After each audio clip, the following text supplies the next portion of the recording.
I'm not comparing it to Schindler's List, but you have the little girl who wears pink. The everything else is in black and white. Well, even better, you could have compared it to Sin City. You didn't have to.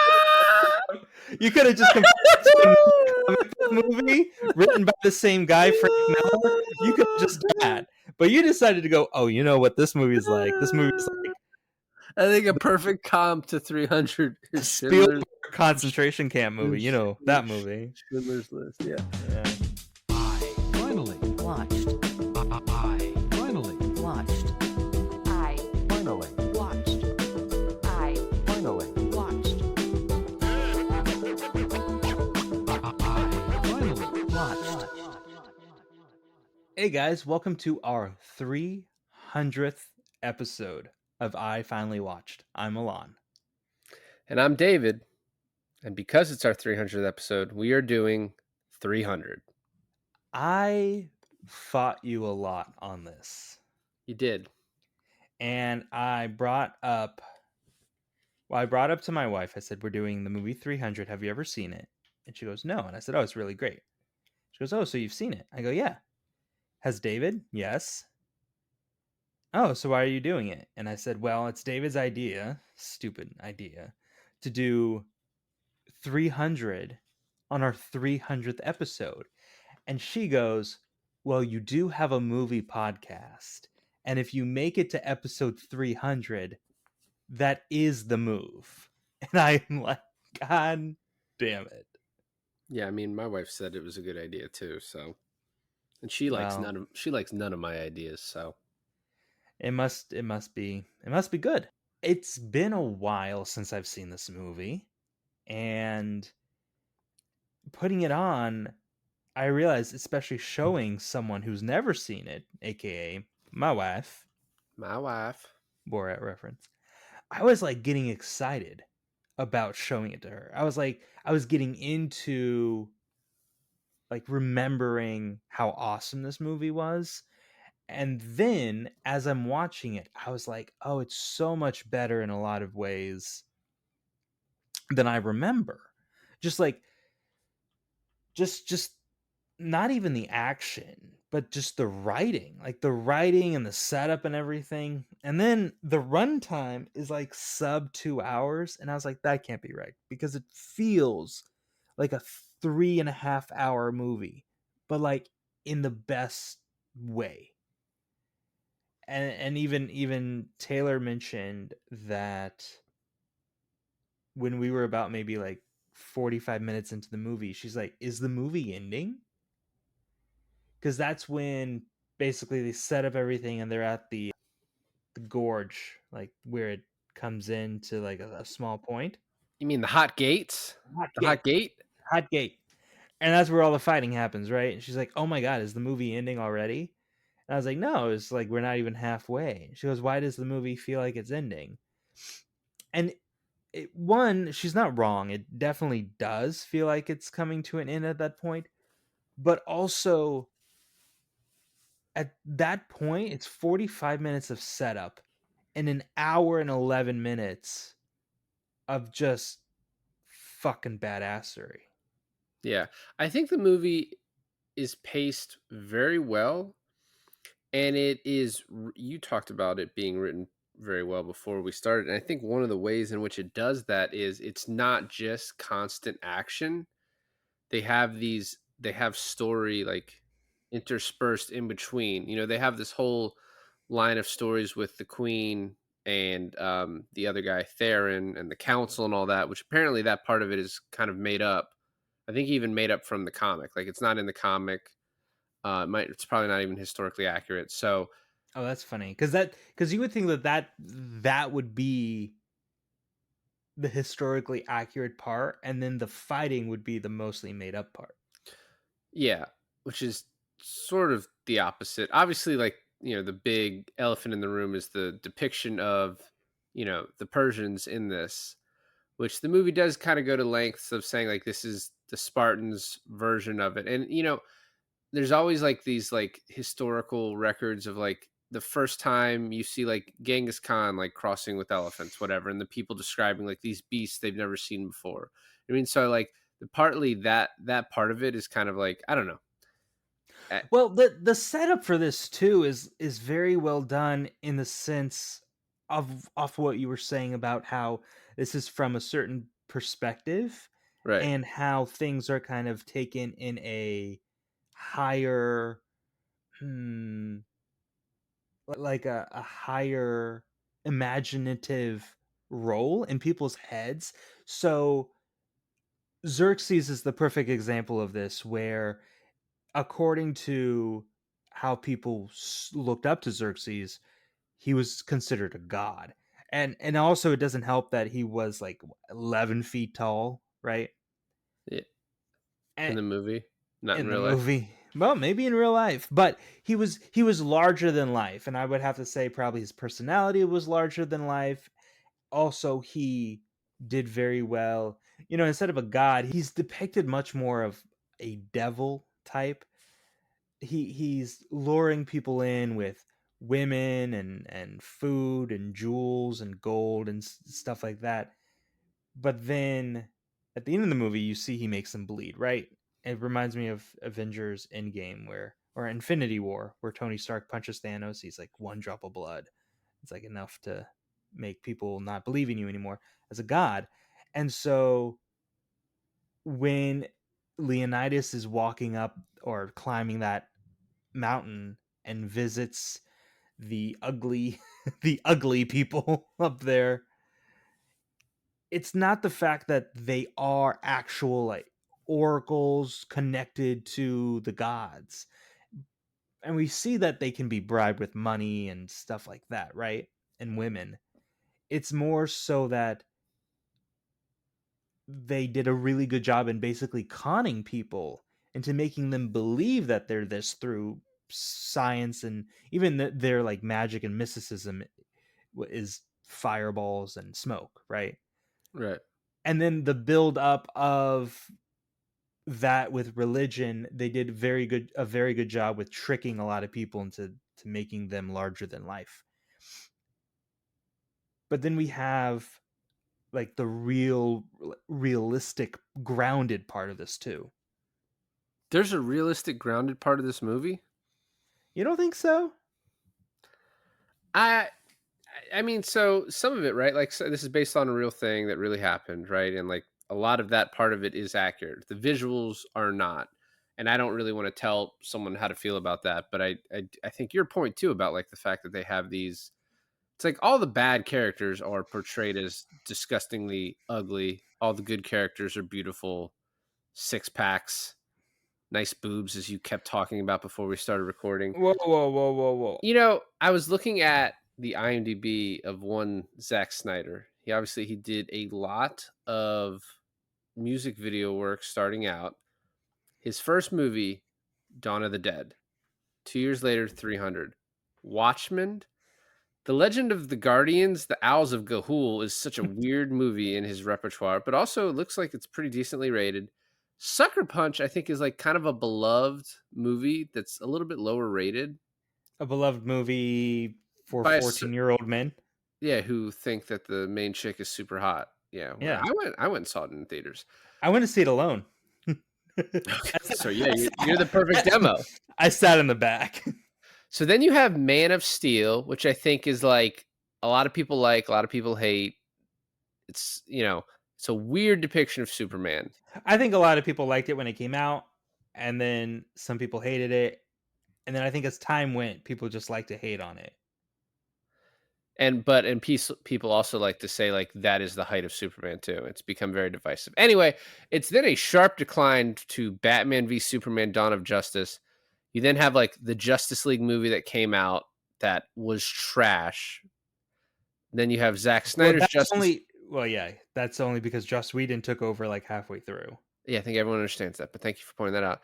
Then you have Zack Snyder's Justice League, which is rated very highly, but I think a lot of people don't like. It's also 4 hours long, so you'll have to force me through this podcast to watch it. And then I turned off Army of the Dead. I thought it was all right, but I was just, whatever. My point is, I was surprised how not all right Army of the Dead was. I was sitting down and I was expecting gold, and I got like brass. bronze, Yeah. pewter. Yeah. Yeah. Yeah. So anyway, Fool's Gold. But the start of this career, Dawn of the Dead, 300, Watchmen, is like those are his three best movies to me. It's kind of crazy that start to now what's happened and like the way he is viewed. I Well, like then you have like I love Rebel Moon recently that he's tried to start an original cinematic universe, which I got to give it to the guy. And you see it in 300. You see it in this film. It's clear as day. He has a style. Yeah, but he's also come off of that, right? Too. So like I don't think he didn't do Sin City, but I think he was probably involved with Sin City somewhat.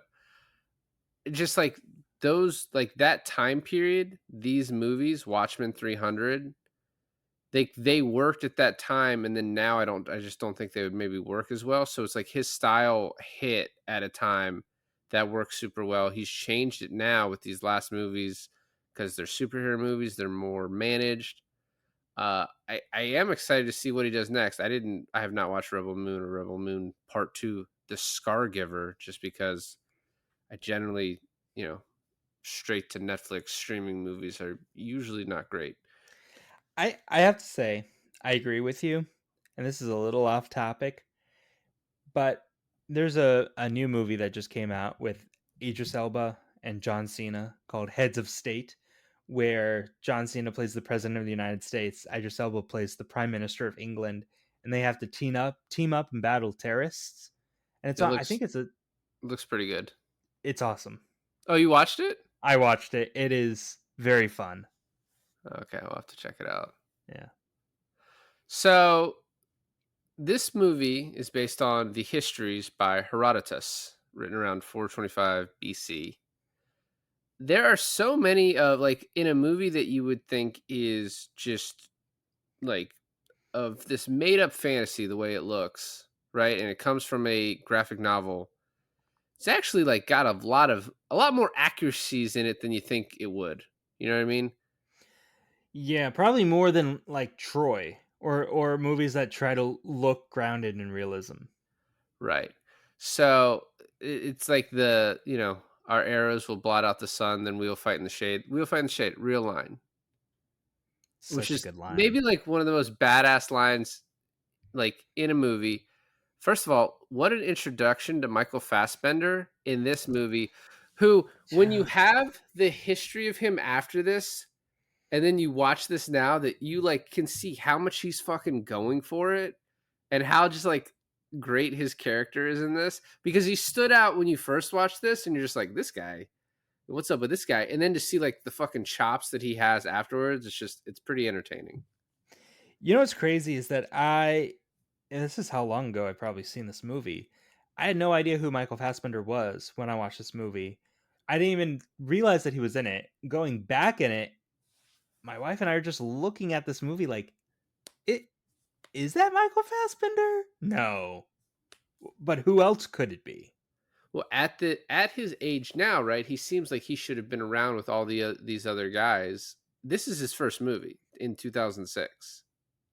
That's crazy. And I don't think this is obviously not the first Gerard Butler movie, but this was a huge break for him that almost wasn't because there other people offered this part before him. But I think we should get to the start of this.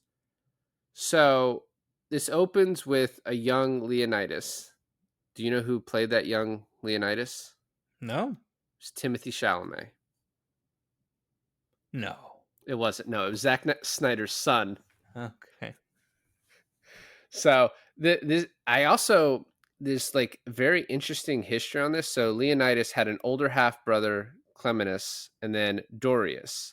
And so because Leonidas was the third in line, he was sent to the Agage, whatever, the traditional warrior school. And so then Clemenus was named king. So Dorius left Greece because he was jealous. Then Clemenus was suspected of insanity, so he fled.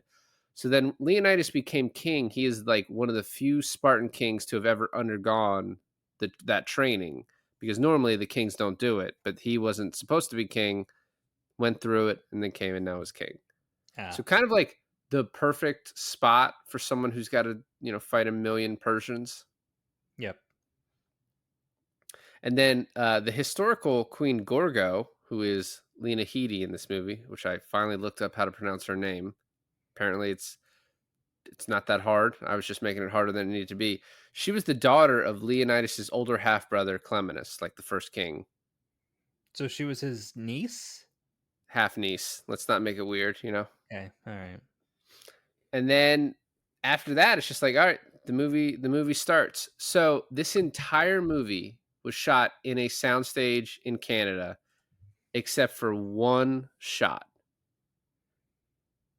which is the Persian messengers riding over the hill, which they've so digitally altered that it doesn't look real at all. But that's the Yeah. only shot. Which I did watching this when Leonidas and the 300 first leave and they walk away, and then he walks back because the queen wants to talk to him. This like you have this perfectly manicured path for him to walk along. I was like, it does look like the Wizard of Oz. Like we're just on a sound stage right now, and it's like a very contained little area. You know, that was like Taylor's biggest gripe with the movie is the backgrounds looked really bland and simple. Uh, it didn't feel big to her. It felt very contained. And my argument was, well, maybe that's the point, that this is a war, but it's also a very personal war to Leonidas himself. But it's also very contained in one, like the hot gates are a very small area. This is a very contained, it's not a war, it's a battle. Right, right. But even looking in the background of like behind the Persian army when they're walking up, or on the reverse behind the Greek Spartans when they're there, everything looks kind of just simple. And I thought, well, what better way to represent a graphic novel than that? Because when you're reading a comic book, when you're reading through a graphic novel, what sticks out to you the most is the characters, right? And in the background, it's probably just either It's like, white or or nothing. yeah, a bunch of just like bold, like big colors that like you Exactly. can't make anything out. So in fitting that style, I was like, yeah, that makes sense for that. And I was like, did you know, honey, it's completely shot on a soundstage? And she goes, yeah, it looks like it. Yeah, you can tell for Yeah. sure. I did notice that this time. It's still like once they start chopping people, though, you know, who's to argue with that? Zack Snyder also perfected the whole like slow mo, zoom out, go fast, speed it up, zoom in, slow mo. The one where Leonidas is going across the screen, it's like portrait mode, and he's chopping up people as he's crossing the. You can't get better than that. Yeah, that's Picasso at work. That's Rembrandt. You don't need to question it. You just need to enjoy it. Just watch the brushstrokes. So opens up with the messenger coming in, and the the wife says something. He's like, "How dare she speaks in front of men?" And she's like, "I can speak in front of men because only Spartan women give birth to real men." Yeah. Apparently, a real quote, although not said to this guy. And I think what is interesting too is so as the guy says, "This is madness," as he's backed up to the hole, a very famous scene from this movie, from the trailers. He looks to his wife for approval because he's like, "When I do this, it is essentially meaning I'm gonna die." And Yeah. she gives him the nod. Like from that moment, he's like, "I probably don't survive this." I didn't take it as that. I took it as we're gonna have to go to war after this. Yeah, that's part of it too. But I mean, he is risking his life in doing this, obviously.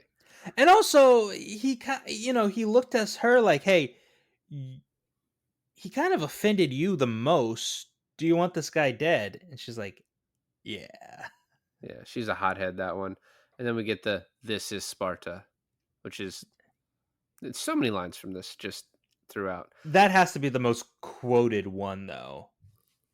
It's Uh, not even the best one. It's not even the best one, but I would have to say, like, your fucking grandfather knows that line. You know what I mean? Like, everyone knows that line. That, yeah, that line transcends beyond this movie. As if and you can add it to anything. This is Sparta with the kick. Yeah. I mean, I think "Tonight We Dine in Hell" is a pretty good one too. Not as quotable as This is Sparta. I think it has more uses, but that's neither here nor there. So then he goes to the priests. The way they shot the Oracle lady was just in water, which in retrospect seems obvious. Oh, yeah. Uh, Also, just the talking about the fate that the prettiest Spartan girls get thrown to these priests.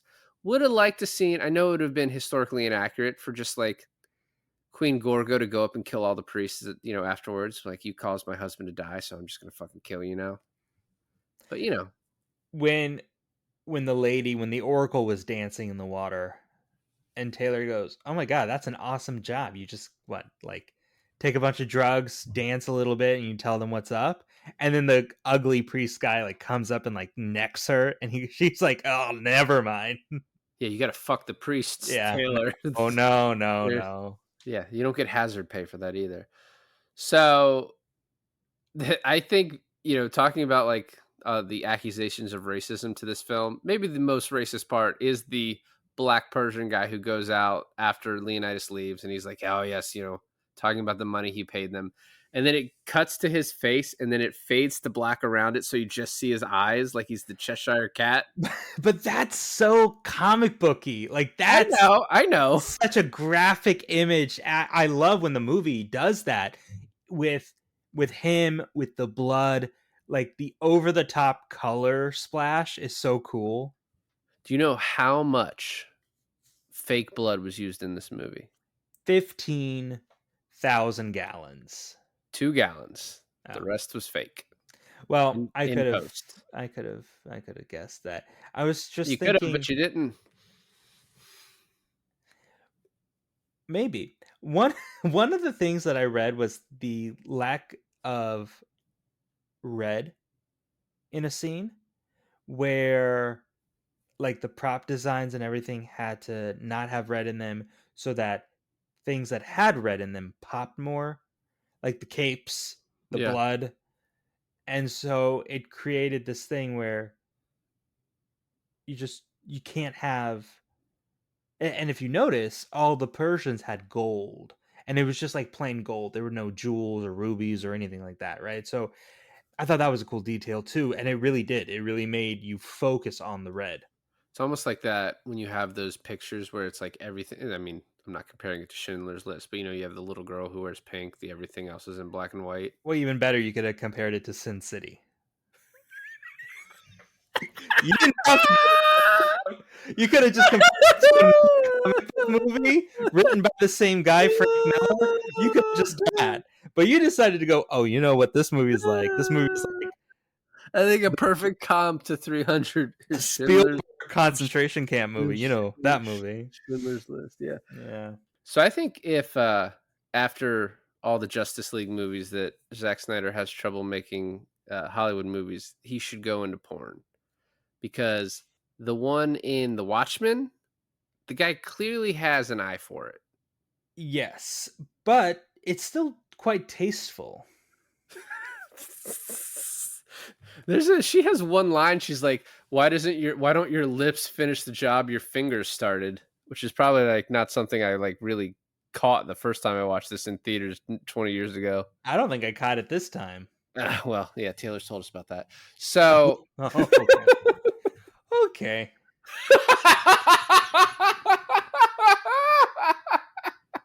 All right. I can't make a Schindler's List joke, but no, you just can do can't make that. you just can't make the third one. Let's tell everyone about Helen Seller. Let's do that. Let's do that. Let's do that. So, leading into the fighting, we have Leonidas decide to go on a walk, and all the councilmen are like, "What the fuck are you doing? You can't go to war." He's like, "No, these are just going for a walk." And With 300 guys? Yeah, just 300. And he's like, and then the councilman says, "What should we do?" Theron says, "What can we do?" And Leonidas just like, "Yeah, what can you do?" What can you do? Pretty great. I do like how they're like, his captain is like, "I found 300 men who all have children to carry on their name," and he's like, "That's your son. He's too young to felt a woman's warmth." And he's like, "I have others to replace him," which is just that's the way it was. That's the way it was back then. Yeah, but you could at least given that kid like a good time the night before. That's his father, man. No, not. No, man. You pay a Greek wench to go, blow your kid before you go send him to death. That's true. You probably should have, honestly. That's being a bad father. So they run into the Arcadians, and this is a great line, the great time too. He's like, I thought the Spartans were going to be serious about this, and da da da. He's like, what's your profession? He's like, I'm a potter. I'm a painter. I write songs. He's like, Spartans, what is your profession? Oh, That wasn't it. that was not it. You would not make. You would not. Oh. You would not make it as a Spartan. We next come up to the burned down village with just like the one child that's left that I assume dies in Leonidas's arms. Yeah, he's dead. Yeah.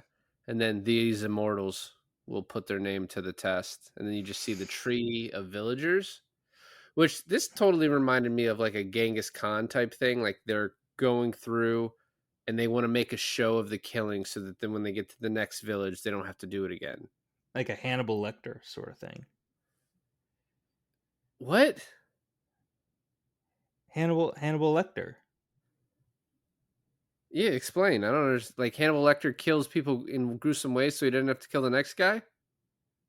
No, you've never seen the Mads Mikkelsen Hannibal Lecter show? No. Oh, he kills people and then he makes like art out of them. Yeah, but Genghis Khan did it so that he didn't have to kill the next village. Yeah, so now you know what I felt when you made a Schindler's List comparison instead of a fucking Sin City comparison. Gotcha. Just can't get over it. You just can't get over it. Gotcha, bitch. Then then we have the rain scene where the Persian ships are going up against the shore. And the whole time you're watching this movie, you're like, man, it'd be really cool if they covered the sea part of these battles, which 302, Rise of an Empire. And then he's like, why do you smile? Never met someone who could give me a beautiful death. Hopefully with the whole world's army, someone down there is up to the task. Yep. Great. Michael Fassbender just killing it. Then we get the emissary, and he shows them the wall where they use the Persian dead bodies from the boats as the mortar, like describing it that way.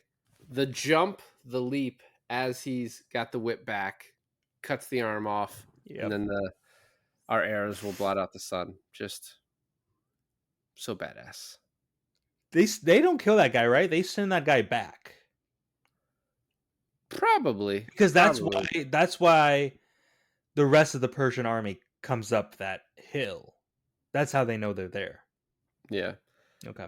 And then we meet Ephaetes, and he's pretty disgusting looking, honestly, that guy.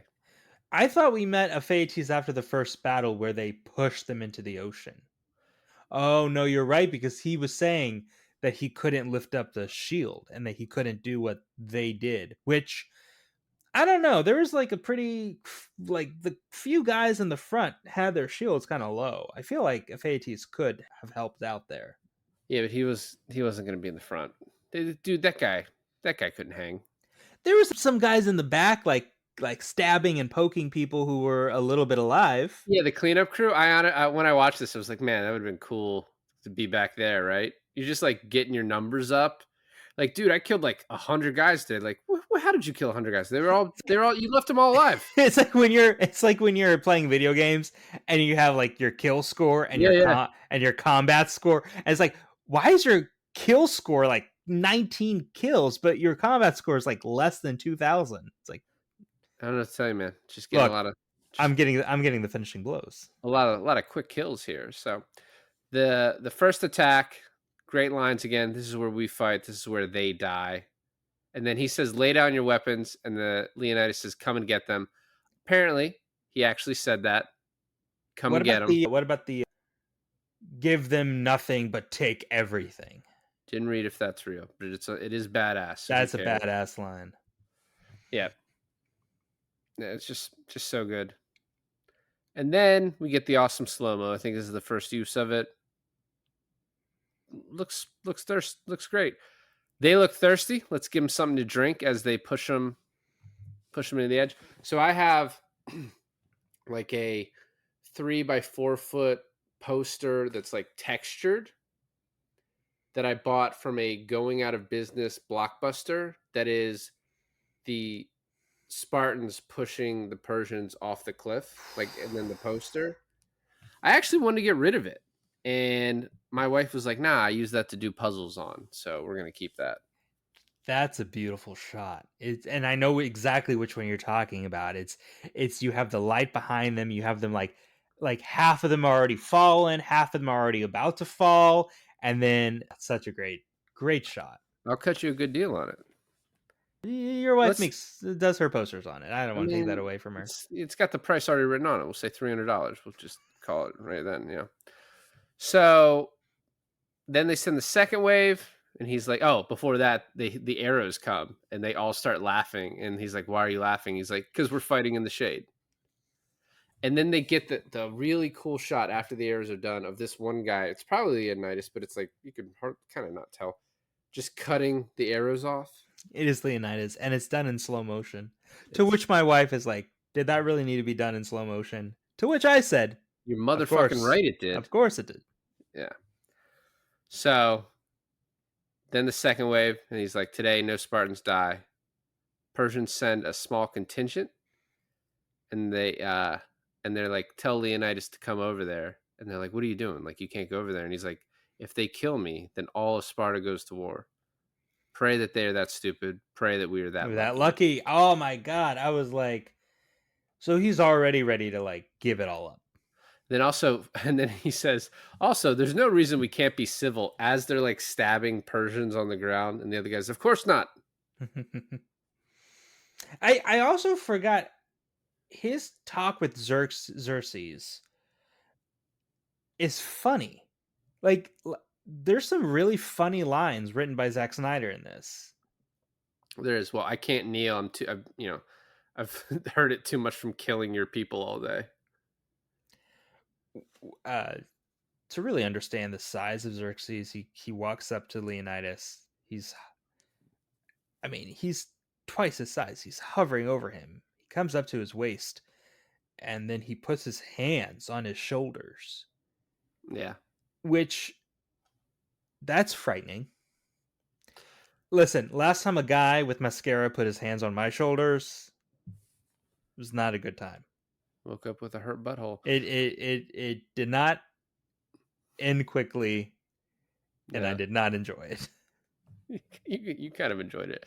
So, the one line from Xerxes, "I would gladly kill any of my men for victory." And then Leonidas, "I would die for mine." It does feel like we're just going through quotes in this movie, but I think people have to understand is the delivery and the fact that the whole movie is full of these really awesome quotes is a huge part of the enjoyment of this film. It's basically as if you took like the best halftime speech in a sports movie, Right. but it's just this in a movie where you're killing people. That's And a then you good, also yeah. have like one of the best voices for narration in this movie, who is also in another movie that we have seen. Eventually, we want to do on the pod, Lord of the Rings. Australia. But yeah, he is in Lord of the Rings. What is he, He's Boromir? Or is he, Boromir. yeah, that guy's great. David Wenham. Also, Dominic West, just always a fucking shitheel douchebag. Probably a nice guy in real life. Probably Who's Dominic West? Theron. Oh, yeah. Man, the way he plays Theron, you hate every word that comes out of his mouth. Yeah. Yeah. Let's talk about that for a second. Do you mind if we just go through the whole Queen arc so that we can be like, okay, that's done. We can go back to the fighting. Yeah, what do you want to say about it? Well, so basically, we're set up to know that she wants to send the rest of the Spartan army to go help her husband because she has no faith that he can get the job done. To be fair to her, the odds are very much against him. And she has a son who's going to go through the trial thing, and he might not come out of that alive. So she's kind of grasping at straws to wanting a good outcome of this battle. And so she has to talk to the councilmen and basically get them on her side to send the rest of the Spartan army out. They won't because of the stupid oracles saying the stupid thing, only because they were bribed by the Persians. But no one knows that yet. And then there's Theron, who gains everything from Leonidas dying and then not going to the war with the Persians. Do you think he knows about the Xerxes deal? Theron knows. Right, because Xerxes comes up to Leonidas and he's like, "Hey, listen, I'll let you stay king of Greece. I'll let you do all of this. I'll even let you keep your lands, but all you got to do is kneel to me, and I'll give you everything." Theron basically wants to become king, replace Leonidas. I don't need you to keep fucking explaining it to me. Like I said, yeah, I get it. I think it's immaterial to him because he knows Leonidas would never accept it. No, but he wants Leonidas to die so he could become king. And He'll accept it. He knows Leonidas will die because Leonidas will never accept Xerxes' offer. Only if they don't. Well, yes, but also don't send the other, 100,000 Spartans over there. Yeah, but he also, I mean, his plan is kind of stupid because he knows Leonidas is going to have to die, and that once Leonidas dies, that Sparta has to go to war. I guess they're under the assumption that if the 300 get wiped out so easily, which it's why it's important for Dilios to go back and explain how valiantly they fought, how they actually kind of killed thousands and thousands of people. So these guys might actually be pretty easy to kill once we get some numbers. Right. If we get them numbies up, then we'll be able to handle this. So, yeah, that all happens. We have a quasi rape scene, I mean, it's a rape scene, but it's quite tame.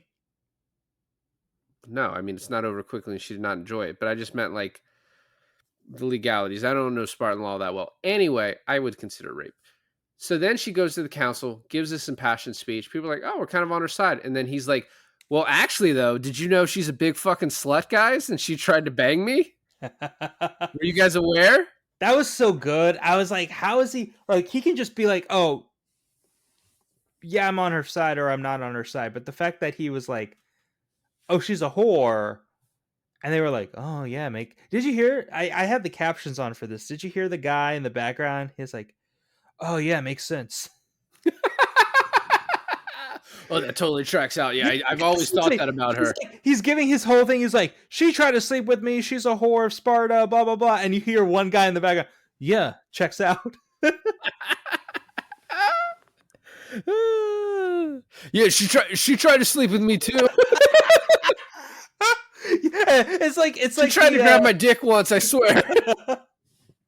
It's like, what, and everyone's like stands up and they're like, I'm Spartacus. It's like, they're like, she tried to sleep with me. She tried to sleep with me.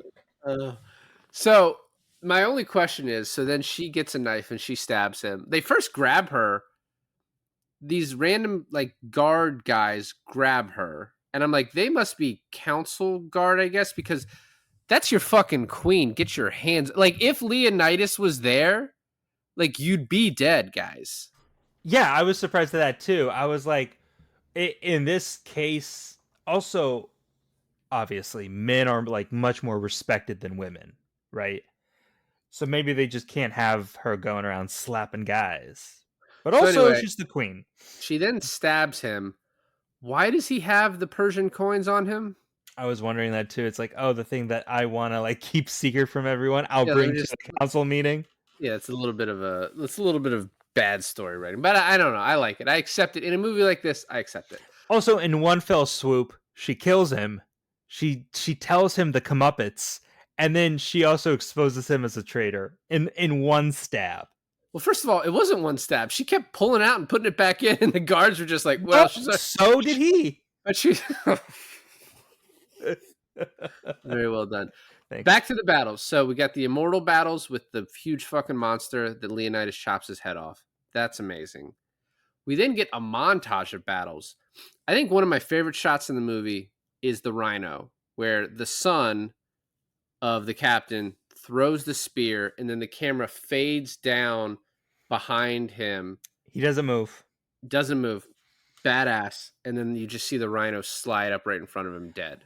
Although it is amazing watching this like almost 20 years later and realizing that the rhino CGI, the elephant CGI, not great CGI. I thought it was fine. They're I supposed to be cartoonish. It's a well comic. that and also everything is so highly graphic. Like everything is so highly CGI'd. It kind of blends in with everything else. I think that's how you do it, right? That's like the right way to do it back in the 2000s before you had the technology. Is if you have an animal or something that looks fake, make everything else fake around it and it'll look right. So Xerxes starts executing his generals with that fucking walrus dude with the blades. Yeah. I You get yeah. you don't have to say anything about it. Elephants getting pushed off cliffs, and then I really love the trash talk between the Sun character and Fassbender. And then at one point he was like made a joke. He was like, "Yeah, I heard you like keep giving your backside to thespians," and Fassbender's like, "Oh, sounds jealousy's not a great color on you."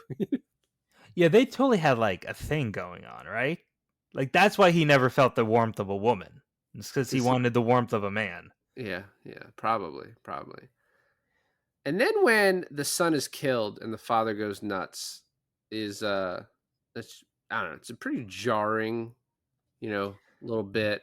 I think in a huge cast like this, especially when you have to kind of account for 300 people in this, the way Zack Snyder makes you focus on maybe these 12 or 10 individuals and you really care about this one guy who's the son of this one guy. I think he does a really great job in kind of molding the audience emotions to certain characters in the movie. I think that was really well done. Yeah, because there's a bunch of like these lesser guys that you really care about. You really care about Fassbender, the Yep. captain, his Yep. son, Yep. the guy who loses an eye. Mostly care about the queen. But even like the queen has her guy that she trusts, like the older guy from the council. Yeah, who she totally banged him. He accepted. No, So, that's not fair. I'm just telling you what Theron You're on said. yeah. So Ephatius, whatever, betrays them because this scene totally reminds me of Event Horizon. There's just fucking so much crazy shit going on in this tent as he's betraying them. He's like, "Yes, I want all of this." I thought this is like, what do you call when you misremember something but you swear it happened? Oh, the Mandela effect, right?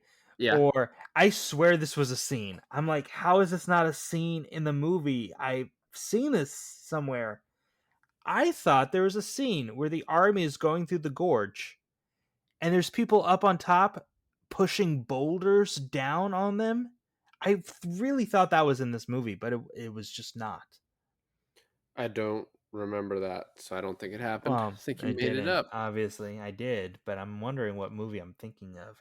I thought there was also going to be. Look, yes, I've seen it before, but it's been a while.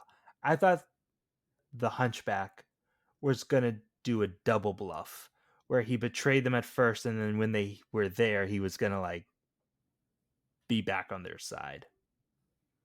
He does apparently kill himself afterwards, so Well, that's good. just in a cutscene. Yeah, he does. The He tried to kill himself and he even fucking failed at that. the line where Leonidas turns to him and he goes, "May you live forever." Yeah, it's an insult. Cold, dude. Yeah, just was like, yep, because you're not a real Spartan. You're not gonna die in battle. So we get the tonight we dine in hell line right before, and he sends one eye off to go tell the message to the people. He also sends him off with a couple hundred guys, right? The Arcadians, because they're leaving anyway. So in real life, Yeah. that guy left because he got an eye infection, and then he was really kind of like looked down upon until he fought in the final battle that stopped Xerxes later on. That the end where they're charged. His line where he's like, "Are you okay to fight?" Because he's missing an eye, and he goes, "The good thing the gods gave me a spare." Yeah. So that guy was like considered a coward until that final battle where they rush everyone, and that's when they stop Xerxes. But so that in the real story, the Spartans are actually considered. They think they might have stayed back so that the Greeks that were there too could run off, because they're like, if we left too, then Xerxes would sort of chase us down. That makes sense, but I'm pretty sure there's a line in there where when he sends one eye off back to him, he sends like 200 of his men with him. That's why at the end you have that little shield dome thing that they made. And that only contained like maybe what, 20, 30 guys?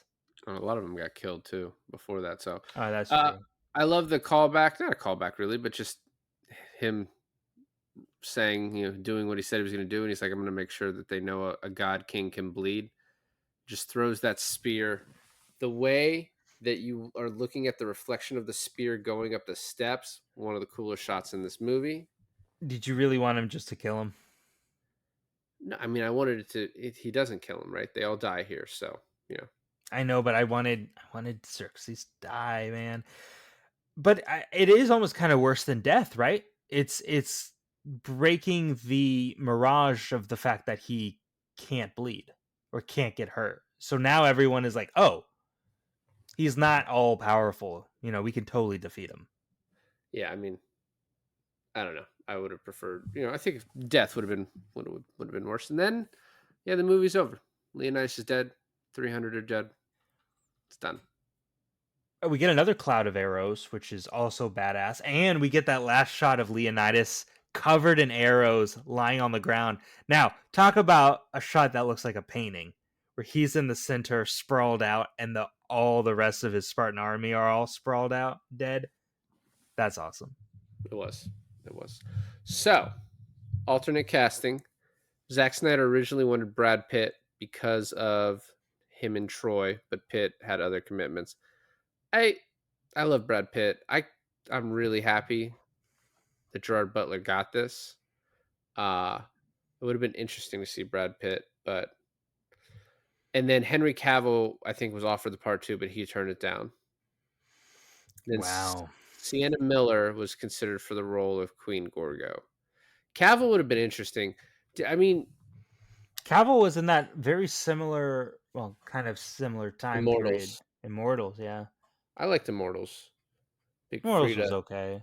Frida Pinto guy over here, big fan. So Warner Brothers was expecting this to gross like similar to Sin City, like 74 million, and then we're like, oh shit, 200 million. That's awesome. So that was good for them. And then, the film's unique look was created in post-production using an effect called the crush. The black content of the image, and you crush the black content of the image and enhance the color saturation to change the contrast ratio of the film. So that's how they got the thing to look at the way it did. In real life, Leonidas died when he was 60 years old. Gerard Butler was only 37 in this. And then at one point it says that How do you feel being the same age as Gerard Butler in this? I mean, I'm sort of in my physical peak too, so Are you? it makes sense.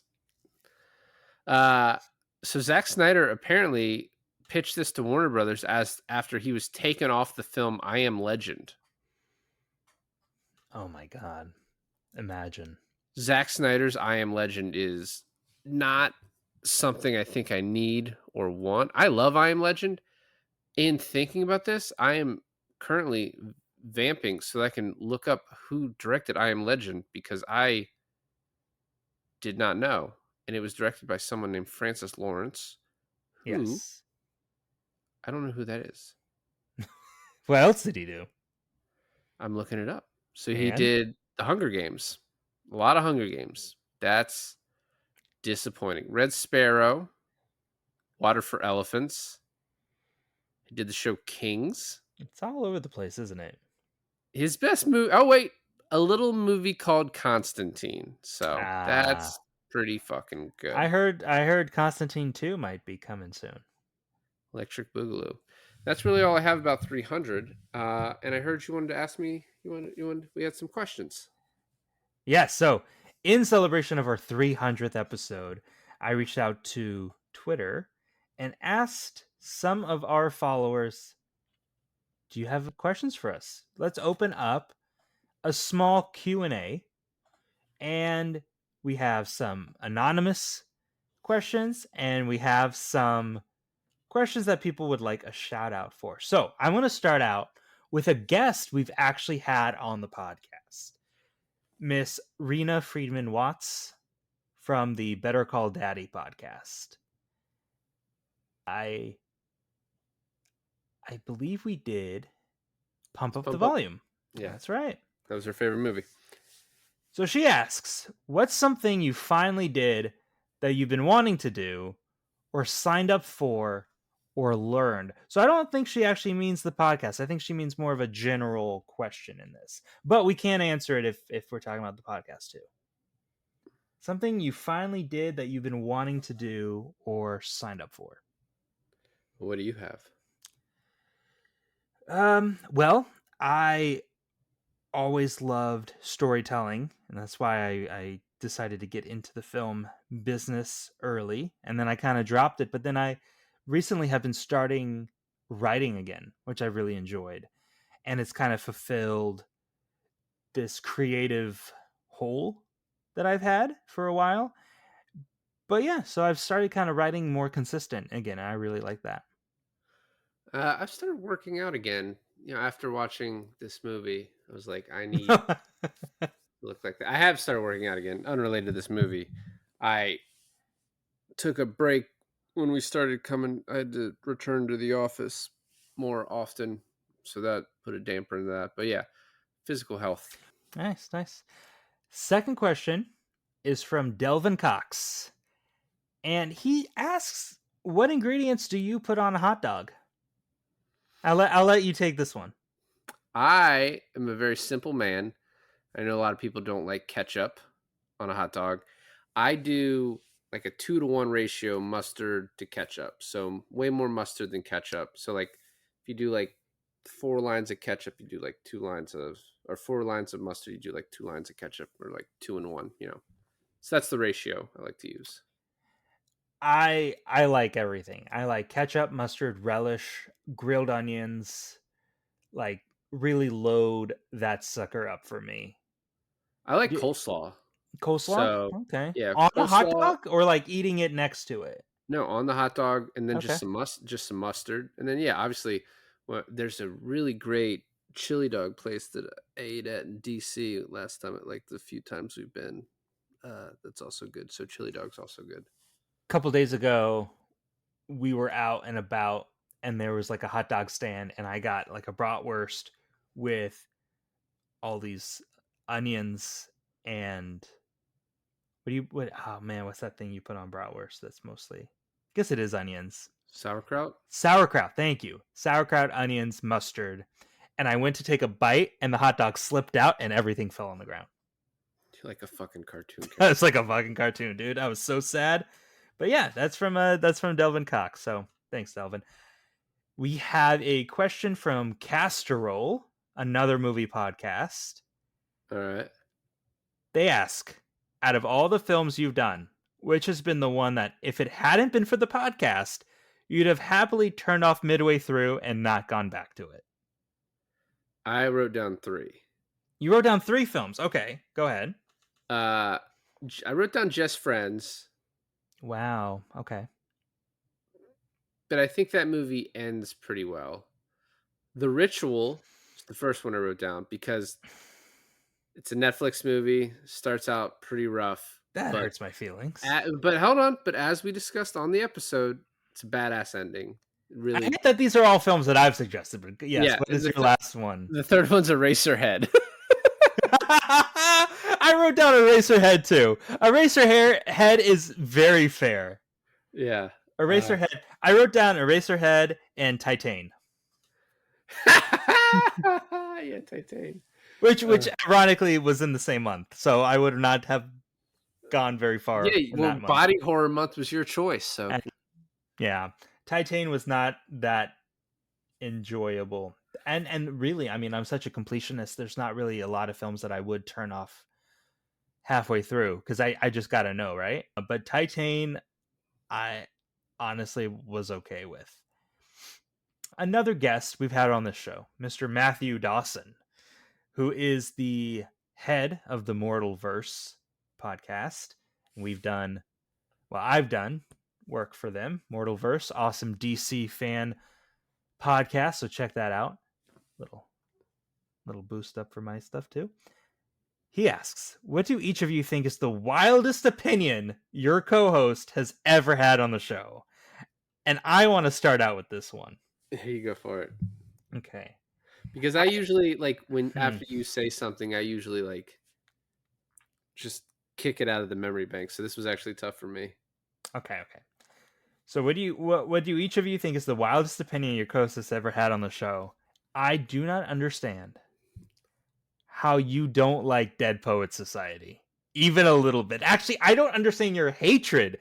If you just didn't like it, I'd be like, okay, you hate Dead Poets Society, which is bewildering to me. I don't hate Dead Poets Society. It has become a little bit of a joke to make fun of it. I think a good bit of it is okay. I think Robin Williams' parts are excellent, and he's excellent. He's the saving grace of the movie. I think the spoiler alert death scene in the end is comically bad. It's tragic. It's tragic. It made me laugh. Oh my god. My boy! It's bad. My god. Yeah, so that's mine. I don't understand that from you. You don't like Dead Poet Society. I don't. Oh, and you don't like The Outsiders. So my brother listened to one episode of our podcast. Was it the Outsider episode? It was no, and this is your takes are crazy. Oh, okay. And it was Bloodsport, and he said, "What the fuck is wrong with that guy?" He's like, "You're friends with that guy?" Yeah, he couldn't. I thought I ended up saying very nice things about Bloodsport. No, you didn't on the episode. You shit on it the whole time, and then when we did Commando, you fucking tried to retcon me into saying that no, I thought Bloodsport was good. So no, you also didn't like Grind or Grandma's Boy, and everyone I've told that to was like, that's fucking crazy. Those are great movies. I stand by that. Dumb opinions you have. I stand by that. Okay. Yes. So some anonymous questions we have. Here we go. We have, what movie haven't we seen?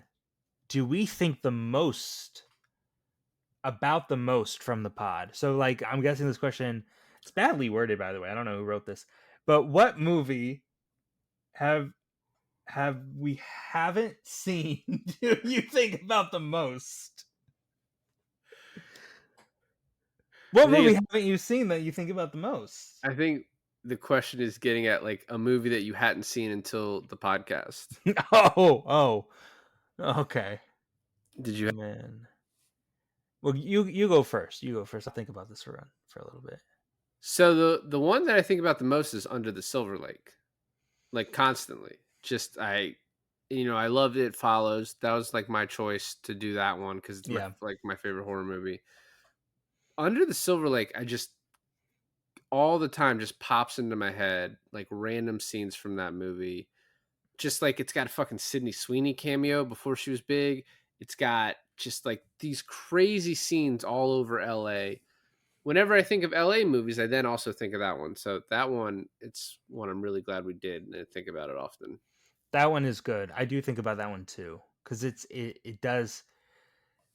very cool and it's kind of spooky. So that kind of crawls into your brain. For me, I think it would have, thinking about this for the last 15 seconds, I think it has to be Jojo Rabbit. I think about Jojo Rabbit a lot. And yeah, just the specific Scarlett Johansson death scene, I think it's the one scene that really sticks in my brain a lot. It keeps coming up. Just how fucking sad and tragic and horrible that scene is. Also, the ending scene with Sam Rockwell all like giving up his life for JoJo was really awesome. And speaking of Sam Rockwell, I would also have to say a film that I always think about is Moon. But I've seen Moon, so that one doesn't really count. Yeah. I think this is going well. I think I'm doing well. So, another question. Is that what you say to your dates on the first date? Like, I think this is going well. I think I'm doing pretty good. It's going well for me. What's a movie from the pod that you watched that you're glad you did, but won't watch again? Man, this question is like, I also want to kind of say Titan. Yeah. I also kind of want to say Titan, but to be honest, I don't know if I would have gotten through Titan if it wasn't for the pod. So a movie that I almost have to say that I enjoyed, but I haven't watched again. Usually I pick movies that are really good but extremely sad that I don't really want to put myself through that again. So a couple I thought about. So the first one is Citizen Kane, although after I wrote it down, I was like, I may watch that again. But it at this point in my life, it's like it feels like an academic exercise. It is very slow, yes. But just like I'm watching it because this is the greatest movie ever, and I'm supposed to really enjoy it. And I like I'm supposed to like this, god damn it. but I can appreciate how great it is and not think I'm very entertained by it. But the other one, simply for like the marketing of this when I was a kid and how like in the culture it was and how I had never seen it, but I'd seen the trailer and the taboo nature of it, and then to watch it and it'd be such a shitty movie, is Cruel Intentions. Wow, you thought Cruel Intentions was a shitty movie. I think it might be the worst movie we've done. Really? Yeah. I think the hokiness is a part of it. That's kind of my excuse for it. Honestly, I was like, maybe it's supposed to be bad acting, and I accept that. Man, I don't know. I really like a majority of the movies we've done, and there's a few, Titan, that and honestly, a lot of the movies that you suggest I could probably put on the list. A movie that I didn't think I'd like, but I ended up liking was Kingdom. The Kingdom with like The Jamie Foxx. The Kingdom, and also Dead Man Down. Yeah, those are two deep cut movies for me that like came and went. People don't really talk about, but I think are just like solid movies. A movie that I really liked, but honestly, I don't think I could watch again. And if I do, it's not for a very, very long time. But it'll probably be either Training Day Okay. or it would be Margin Call. Oh no, I see. Margin Call is like in that. Does Margin Call really have that great of rewatchability for you? It's like Spotlight to me, like which also people are like, how can you rewatch that? But I don't know, just the procedural nature of it. It's and the dialogue is so good. I think that's what movies I go back to are just with like really good dialogue because like obviously I'm gonna know the story of it, but the individual lines, if it's so well written, that will make me come back to it. I'm going back through our playlist and I'm looking at Miracle at St. Anna and 25th Hour, and I don't think I would go back to those two either, especially Miracle at St. Anna. I would go back to 25th Hour, but I would skip the daydream at the end of it that lasts like 20 minutes long. The 25th Hour has a lot like with Margin Call in common, like kind of the same tone, I feel like. Yeah, There's it's a lot New of York. They're New York movies, yeah. So you sort of shoehorned in the last question, which is a movie like you didn't think you'd like, but you're glad you watched because of the pod. For me, that would just have to, and I hate kind of that we're picking. What feels like is we're picking movies in the last 2 years instead of the first 2 years that we've done this. A lot of Yeah. the movies that we're saying, but a movie that I was very surprised that I liked was actually Battleship. Yeah. I was too. I got to tell you, I was very surprised. Like very surprised. The one from there's one that's sort of I have two answers. The first one, Evolution.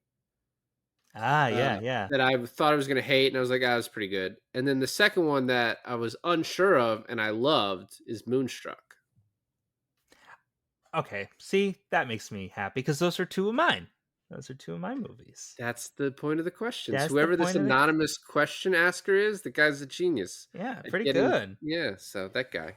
I didn't think I would that be a big Guy Ritchie fan, so all of his movies surprised me a lot. That I was like, oh, I really like Guy Ritchie movies. And then movies that I've never seen, but obviously I would like it, like Speed, True Lies, um, even movies that are like, oh, this is bad, like Rotten Tomatoes score, but it's like it's part of a bigger franchise, like the third Alien movie or the fourth Friday the 13th movie. I enjoyed those because almost it's like so bad they're entertaining still Well, about it.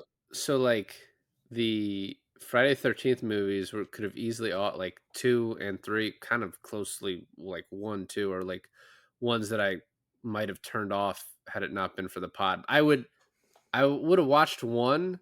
I would have started watching 2 and been like, "Oh, okay. So yeah, they all suck after this." But Yeah. we're still going to do them. You know, what? Maybe would have skipped to Jason Takes Manhattan. And then I guess all the Halloween movies after 1, I'm so surprised at how much I love them. Like I like all of them. Yeah. I think that's the biggest thing I'm taking away from the podcast right now is it's getting me to watch classic movies that any cinephile probably should have said that they watch, like Citizen Kane. And also because I just don't normally like horror movies, the podcast has made me watch a bunch of horror movies that I would have never watched, but then have found real joy in those certain types of movies. Like I don't think Ready or Not is a movie I would have exactly sat down and watched. Or what's that one where it was the guys with the masks? You're next. You're Yeah. Next. You're Next is not something I would have never necessarily sat down and watched, but oh my god, those are two of my some of my most favorite horror movies are You're Next, Ready or Not. I think those are great, and I'm glad that the podcast made me finally watch them. You know, what's funny is I actually didn't think I would like Your Next as much, and I loved it. And then Ready or Not, I expected to like it a lot more than I did, although it's still great. So, just a movie that I think we can share in. Maybe we weren't sure how much we were going to love it, and then we both did, and we both cried at the exact same point, is A Star is Born. Yeah, I was just gonna say A Star is Born. Yeah, well, as soon as you said cry at the same point, I was like, he's gonna talk about Star is Born. Yeah, Well, I'm looking at the copy right now, so yeah. tell me something, girl.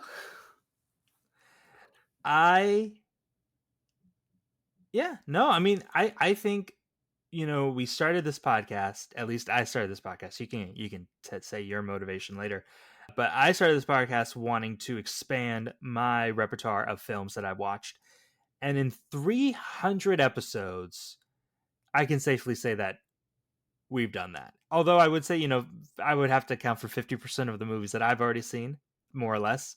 So, in the last 5 years, 150 episodes. Sorry, 150 movies. That's pretty good. That's not bad, And I know there's like a guy out there that watches a movie a day. All right, 150 in 4 years is rookie numbers, but honestly, who has time for a movie a day? It's getting real tough. Honestly, this podcast is the only reason I watch new movies a lot now is because it's otherwise, Oh, and I'm making you watch movies I've seen, so I'm actually kind of, fucking that up a little bit. We'll get back to the. Well, that's true. I think it all evens out in the end. And then also we have movies that neither of us have seen. And then we have a whole month in December where it's movies we've both seen. So I think at the end of the day, it kind of evens out to being about 50-50. But yeah, I mean, 300 episodes in the bag, and let's say 300 to go. Well, thanks for listening to the 300th episode of I Finally Watched. This is David. And this is Alon. And we watched the movie 300.